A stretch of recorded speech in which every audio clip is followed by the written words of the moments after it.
இது ஒண்ணும் புதுசு இல்லையே. அவர் பொய் பேசுறாருன்னு சொல்லாதீங்க, உண்மைக்கு புறம்பா பேசுறாருன்னு சொல்லுங்கன்னு சொன்னவங்க தானே அவங்க. அவர் பேசுறது பொய்ன்னு எப்படி சொல்றீங்க? உண்மைக்கு புறம்பா பேசுறாரு. அவரு அந்த பெண்ணை கற்பழிச்சிட்டா அப்படியே சொல்றீங்க? அவர் உடல் இச்சையை தீர்த்து கொண்டார், அப்படிதான் நீங்க சொல்லணும். மாண்புமிகு நிதியமைச்சர் நமக்கு என்ன சொன்னாங்க? 9,000 கோடியோட விஜய் மல்லையா ஓடி போயிட்டான், 16,000 கோடியோட நீரவ் மோடி ஓடி போயிட்டான், 6,000 கோடியோட லலித் மோடி ஓடி போயிட்டான், இப்படி பண்ணிட்டாங்களேன்னு கேட்டதுக்கு அவங்க என்ன சொன்னாங்க? அப்படிலாம் சொன்னாதீங்க, ஏமாற்றிட்டு ஓடி போய் விட்டார்கள் என்று சொல்லாதீர்கள், முதலீடு செய்து தோற்று போனார்கள் என்று சொல்லுங்கள்.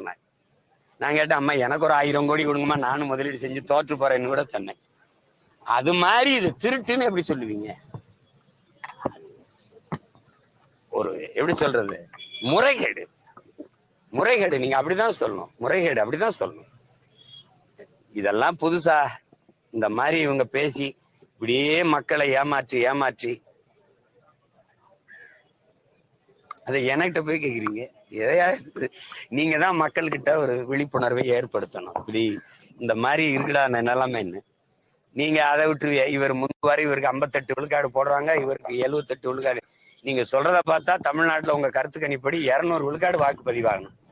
ஒவ்வொருத்தருக்கு 70 இருக்குன்றீங்க, 50 இருக்குன்றீங்க, 60 இருக்குன்றீங்க.